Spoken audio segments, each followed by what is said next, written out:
అందుకోసమే BRS party అభ్యర్థులను దించిండి ఆడాడ. వాళ్ళు ఎవరో తెలియదు. వాళ్ళకు పుట్టుకున్న ఓటేస్తే మనం ఊరు పొంట పోస్టులు కనిపించుకోవాలి, ఈయన కనిపించిండా అని అన్నారు. ఆ పరిస్థితికి వస్తుంది. డమ్మీ అభ్యర్థులను పెట్టి ఇలా భారతీయ జనతా పార్టీ మెప్పు పొందాలని చూస్తా ఉన్నాడు కల్వకుంట్ల చంద్రశేఖరరావు గారు. భారతీయ జనతా పార్టీకి ఎందుకు ఓటేయాలి ఒక్కసారి ఈ ప్రజలు ఆలోచన చేయాలి. ముఖ్యమంత్రి గారు రేవంత్ రెడ్డి గారు అనేక సార్లు భారతీయ జనతా పార్టీ బీఆర్ఎస్ కుట్రలను బయట పెడుతూనే ఉన్నాడు. నరేంద్ర మోడీ గారు మేనిఫెస్టోలో, బీజేపీ మేనిఫెస్టోలో ఒక మాట రాసి ఏమని, మరో 5 ఏళ్ల పాటు ఉచిత రేషన్. ఎంతమందికి ఇస్తారు సార్ అంటే ఈ దేశంలో 80 కోట్ల మందికి ఇస్తాము అంటున్నాడు. అంటే 80 కోట్ల మంది పేదరికంలో ఉన్నట్టే కదా లెక్కలు. ఇంకా 5 ఏళ్ల పాటు వీళ్ళని పేదరికంలో ఉంచుతా అని చెప్తున్నట్టుగా. భారతదేశంలో మొన్ననే నేను ఒక స్పెషల్ వీడియో కూడా రిలీజ్ చేసిన.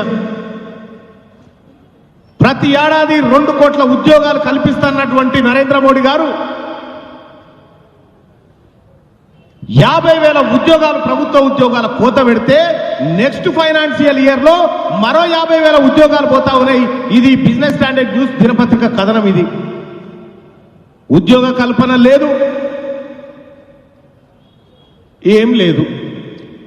ఇవాళ మాట్లాడుతా ఉన్నాడు ఎక్కడికి, ఔరంగజేబు దాకా పోయింది. ఇప్పుడు ఔరంగజేబు దాకా పోయి ఔరంగజేబుని ఎవరైనా చూసినామన్నాడు?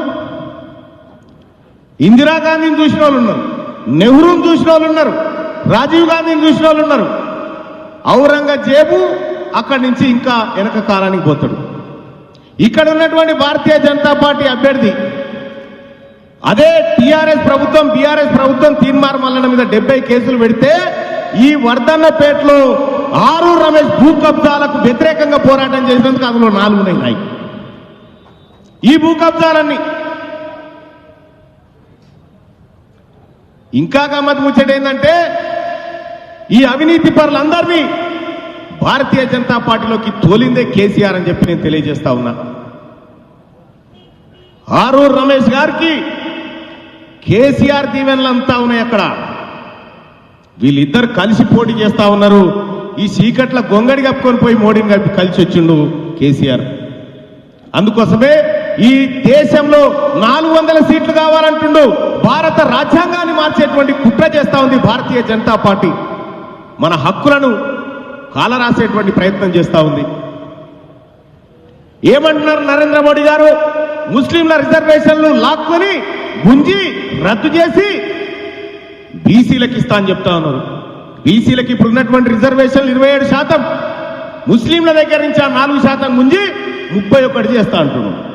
కానీ అదే కాంగ్రెస్ పార్టీకి ఓటేస్తే రేపు పొద్దుగాల కడియం శ్రీహరి గారి కూతురు కావ్యకి ఓటేసి గెలిపిస్తే భారతదేశంలో కాంగ్రెస్ పార్టీ ఇండియా కూటమి అధికారంలోకి వస్తే 50% ఉన్న బీసీలకు 50% రిజర్వేషన్ ఇస్తామని చెప్తా ఉంది కాంగ్రెస్ పార్టీ. నరేంద్ర మోడీ ఇచ్చే 31 కావన్నా రేపు పొద్దుగాల కాంగ్రెస్ పార్టీ అధికారంలోకి వచ్చిన తర్వాత ఇచ్చేటువంటి 50% కావన్నా. ఇవాళ ఎస్సీ ఎస్టీలకు కూడా రిజర్వేషన్లు పెంచే ఆలోచనతో ఎవరికి ఎంత వాటా ఉంటే జనాభాలో అంత భాగీదారి ఇస్తామని చెప్పి ఇవాళ కాంగ్రెస్ పార్టీ ప్రభుత్వం చెప్తా ఉంది.